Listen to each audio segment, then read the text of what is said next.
Rivoyat qilishlaricha bir kishining sigiri bor edi. Uning sutini sotishda unga suv aralashtirardi. Bir kuni u sigirni boqadigan yaylovga katta sel keldi. Sel uni oqizib ketdi va sigiri nobud bo'ldi.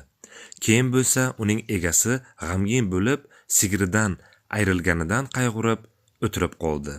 Shunda uning farzandlaridan biri: "Otajon, ko'p ham qayg'urmang. Biz sutga ko'paytirib aldab sotish uchun aralashtirib kelgan suvlar yillar mobaynida ko'payib, to'planib, oxiri sigirimizni oqizib ketdi", dedi. Ibrat tarzida shuni aytish mumkinki, odamlarni aldash og'ir gunohdir. Har qanday gunohning jazosi muqarrar. Shunday ekan, hayotda hech kimni aldamaslik insoniylik burchlaridan sanaladi. Kimki aldasa, o'z aldovining qurboni bo'ladi. Har qanday aldov oxir oqibat o'z oqibati bilan qaytadi. Halol rizq barakali, nohaq yo'l esa musibat keltiradi. Bugungi manfaat deb qilingan xiyonat ertaga kechirilmas musibatga aylanishi mumkin. Inson qilgan har bir ishi uchun javobgar. Shuning uchun hayotda hamisha rostgo'y va halol bo'lish kerak.